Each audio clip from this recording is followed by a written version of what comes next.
आज के इस वीडियो में हम लोग सिल्की ओवरसीज लिमिटेड का जो एसएमई आईपीओ आ रहा है उसके बारे में बात करेंगे। ये कंपनी अपना एसएमई आईपीओ 30 जून को लेके आ रही है एंड 2 जुलाई तक आप ये आईपीओ में अप्लाई कर पाएंगे। एंड आगे इस वीडियो में हम लोग ये कंपनी के बारे में इन डिटेल एनालिसिस करने वाले हैं कि ये कंपनी क्या काम करती है, इसके अलावा इस कंपनी का फाइनेंशियल रिपोर्ट कैसा है, साथ ही साथ ये कंपनी कौन से वैल्यूएशन एंड मार्जिन पे अपना आईपीओ लेके आ रही है। ओवरऑल सिल्की ओवरसीज के बारे में आपको इस वीडियो में कंप्लीट इन्फॉर्मेशन मिल जाएगा, तो वीडियो को एंड तक जरूर देखिएगा। एंड अगर आप इस चैनल पे पहली बार आए हैं तो चैनल को भी सब्सक्राइब कर लीजिए। तो चलिए अब वीडियो कंटिन्यू करते हैं। वीडियो में आगे बढ़ने से पहले हम लोग ये आईपीओ का थोड़ा सा पहले बेसिक डिटेल देख लेते हैं। तो इसका जो टोटल इश्यू साइज है ये 30.68 करोड़ का है, जिसमें कि कोई भी ऑफर फॉर सेल नहीं है, सारा का सारा फ्रेश इशू है। वहीं बात करें ये आईपीओ के इशू प्राइस के बारे में, मतलब कि अपर कट ऑफ के बारे में, तो वो 161 रुपीज पर शेयर रखा गया है। एंड ये आईपीओ के एक लॉट में आप लोगों को 800 शेयर मिलेगा।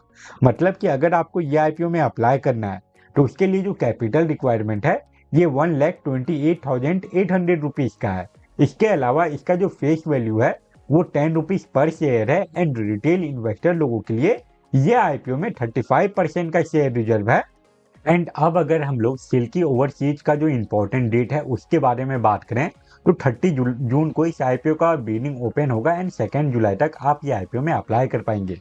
उसके बाद इसका जो अलॉटमेंट आने का जो डेट फाइनलाइज किया गया है वो है 3 जुलाई। एंड अगर आपको इस आईपीओ का अलॉटमेंट मिल जाता है तो फिर 4 जुलाई को जो शेयर है वो आपके डीमैट अकाउंट में ट्रांसफर करवा दिया जाएगा। एंड इन केस अगर अलॉटमेंट नहीं मिला तो फिर 4 जुलाई को ही जो रिफंड है वो इनिशिएट करने का डेट फाइनलाइज किया गया है। उसके बाद इसका जो स्टॉक मार्केट में लिस्टिंग डेट है यह है 7 जुलाई। ये तो हो गया इस आईपीओ का बेसिक डिटेल। अब हम लोग ये कंपनी के बारे में बात करते हैं कि सिल्की ओवरसीज क्या काम करती है। ये जो कंपनी है सिल्की ओवरसीज लिमिटेड मई 2016 में इनकॉर्पोरेट हुई थी। मतलब कि ये कंपनी को काम करते हुए 9 ईयर से भी ज़्यादा का टाइम हो चुका है। एंड ये एक हरियाणा बेस्ड कंपनी है। अगर इसके बारे में बात करें कि ये कंपनी क्या क्या बनाती है, तो ये कंपनी मिनी ब्लैंकेट हुआ, बेडशीट हुआ, इसके अलावा और भी बहुत सारा जो घर में यूज होने वाला जो टेक्सटाइल होता है उसको ये कंपनी मैन्युफैक्चर एंड सेल करने का काम करती है। आगे मैं आप लोगों को ये कंपनी का जो प्रोडक्ट पोर्टफोलियो है उसके बारे में और अच्छे से और डिटेल से बताऊंगा, तो वहां पे आपको ये कंपनी का प्रोडक्ट के बारे में और भी अच्छे से पता चलेगा। इसके अलावा ये कंपनी अपना जो प्रोडक्ट है वो इंडिया में बेचने के अलावा मिडिल ईस्ट में भी एक्सपोर्ट करने का काम करती है। एंड ये कंपनी के प्रोडक्ट सेक्शन के बारे में बात करने से पहले हम लोग ये देख लेते हैं कि ये कंपनी जो आईपीओ लेके आ रही है उसके पीछे का ऑब्जेक्टिव क्या है। आईपीओ से जो पैसा मिलने वाला है इस कंपनी को उसका ये क्या यूज करने वाली है। सिल्की ओवरसीज लिमिटेड को जो पैसा मिलेगा उसमें से एक बड़ा हिस्सा, मतलब कि 12 करोड़ रुपीज इसका जो वर्किंग कैपिटल रिक्वायरमेंट है उसमें जाने वाला है। एंड ये कंपनी को एक एडिशनल स्टोरेज फैसिलिटी का भी जरूरत है, जिसके लिए ये कंपनी 4.30 करोड़ रुपीज का स्पेंडिंग करेगी। एंड उसके अलावा ये कंपनी अपना लोन का रीपेमेंट एंड प्री पेमेंट करने के लिए 3 करोड़ रुपीज का यूज करेगी। इसके अलावा जो बाकी का जो रिमेनिंग अमाउंट है वो जनरल कॉर्पोरेट पर्पज के लिए यूज में आएगा। एंड अब अगर हम लोग ये कंपनी के प्रोडक्ट पोर्टफोलियो के बारे में इन डिटेल में बात करें तो उसके पहले आपको ये कंपनी का जो रजिस्टर्ड ऑफिस का जो एड्रेस है वो आपको यहाँ पे देखने को मिल जाएगा। इसके अलावा इस कंपनी का जो मैन्युफैक्चरिंग प्लांट है, जो मैन्युफैक्चरिंग फैसिलिटी है, उसका भी आपको यहाँ पे एड्रेस देखने को मिलेगा, जो कि हरियाणा सोनीपत में है। एंड अगर हम लोग यहाँ से स्क्रॉल डाउन करेंगे तो आपको ये कंपनी के द्वारा जो भी मैन्युफैक्चर किया जाता है, जो भी इसका प्रोडक्ट पोर्टफोलियो है वो देखने को मिलेगा। ये कंपनी अपना जो प्रोडक्ट है उसको ऑनलाइन भी बेचने का काम करती है। यहाँ पे आपको ये कंपनी का प्रोडक्ट देखने को मिल रहा है।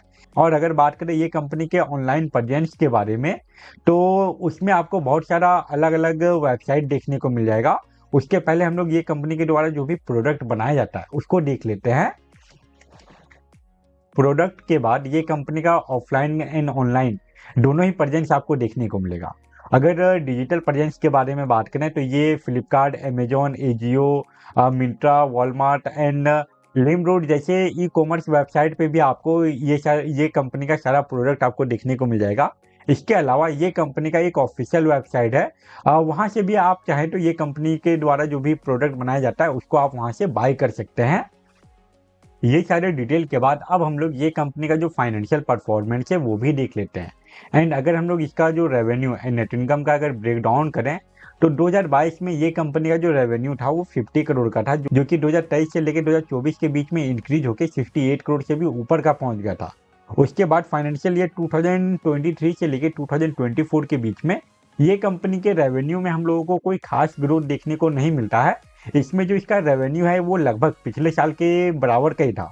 वहीं बात करें फाइनेंशियल ईयर 2025 का 10 मंथ के डाटा के बारे में, तो यहाँ पे ये कंपनी का जो रेवेन्यू है इसमें हम लोगों को एक अच्छा इंक्रीमेंट देखने को मिला है। एंड अगर बात करें ये कंपनी के नेट इनकम के बारे में, तो 2022 में ये कंपनी का जो नेट इनकम है वो हम लोगों को नेगेटिव में देखने को मिल रहा था। 2022 का जो इसका ओवरऑल नेट इनकम आया था ये हम लोगों को नेगेटिव 0.42 करोड़ का देखने को मिल रहा था, जो कि 2023 में पॉजिटिव में आता है एंड लगभग 1 करोड़ का ये कंपनी नेट इनकम शो करती है। उसके बाद 2023 से लेकर 2024 के बीच में भले ही ये कंपनी का जो रेवेन्यू है उसमें उतना बड़ा इंक्रीमेंट नहीं आया था, बट इसका जो नेट इनकम है उसमें हम लोगों को 2023 से लेकर 2024 के बीच में एक बड़ा ग्रोथ देखने को मिला था। उसके बाद अभी अगर 2025 का 10 मंथ का डाटा के बारे में बात करें तो उसमें ये कंपनी ऑलरेडी 9.17 करोड़ का नेट इनकम जनरेट कर चुकी है। और अगर ये कंपनी पूरा साल ऐसा ही ग्रो की तो ये कंपनी का जो ओवरऑल नेट इनकम आने वाला है वो आप लोगों को 11 से लेकर 12 करोड़ के बीच का देखने को मिलेगा। ओवरऑल पिछले साल के मुकाबले ये साल ये कंपनी का जो नेट इनकम है वो आपको दोगुना से भी ज़्यादा देखने को मिल सकता है। ये कंपनी के नेट इनकम में ईयरली बेसिस पे लगातार हम लोगों को एक बड़ा इंक्रीमेंट देखने को मिल रहा है। एंड इसका जो रेवेन्यू है वो उतना स्पीड से ग्रो नहीं कर रहा, बट इसमें भी हम लोग ईयरली बेसिस पे थोड़ा बहुत इंक्रीमेंट देख पा रहे हैं।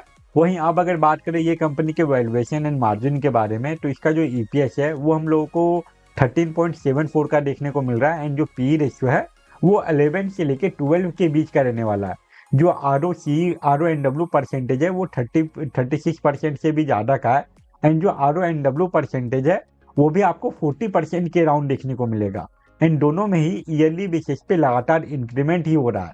वहीं बात करें इब्डा परसेंटेज के बारे में, तो 2022 में इसका जो इब्डा परसेंटेज था ये 5.92 का था, जो कि अभी इंक्रीज होकर 2024 में लगभग 16% के आसपास पहुंच चुका है।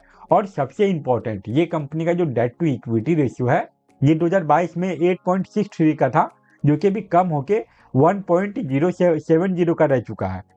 और आईपीओ आने के बाद ये कंपनी अपना लोन का रीपेमेंट एंड प्री पेमेंट करेगी, तो चांसेस है कि उसके बाद आपको ये कंपनी के डेट टू इक्विटी रेशियो में और भी गिरावट देखने को मिले।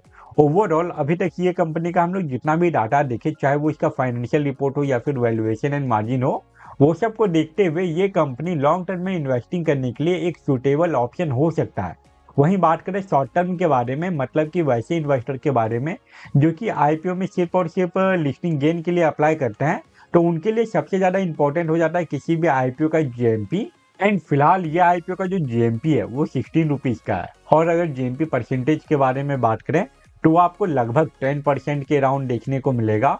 ऐसे कंडीशन में अगर ये आईपीओ स्टॉक मार्केट में 177 रुपीज़ पे लिस्ट होता है और अगर आपको इस आईपीओ का अलॉटमेंट मिल जाता है तो फिर आपको एक लॉट से 12,800 रुपीज़ तक का लिस्टिंग गेन देखने को मिल जाएगा। फिलहाल ये आईपीओ के बीडिंग क्लोज होने में और लिस्टिंग होने में अभी काफ़ी दिन बाकी है, तो चांसेस है कि आने वाले 1-2 दिनों में आपको ये आईपीओ के जीएमपी में अप एंड डाउन देखने को मिले। और अगर ये आईपीओ के जीएमपी में थोड़ा बहुत और इंक्रीमेंट आता है तो फिर उसका पॉजिटिव इम्पैक्ट आपको ये आईपीओ के लिस्टिंग प्राइस पे भी देखने को मिलेगा। अगर ये आईपीओ के रिगार्डिंग कोई और मेजर न्यूज या फिर अपडेट आता है या फिर ये आईपीओ के जीएमपी में सडनली कोई इंक्रीमेंट आता है, तभी मैं इसके ऊपर और एक अपडेटेड वीडियो बना के अपलोड कर दूंगा।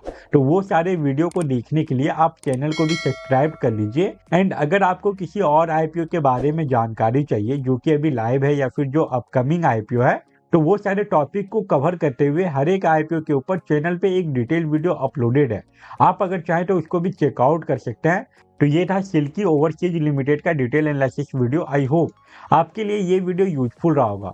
एंड अगर आपको ये वीडियो यूजफुल लगा तो वीडियो को लाइक जरूर करें। फिलहाल इस वीडियो को हम लोग यहीं पे एंड करते हैं। Thank you for watching this video.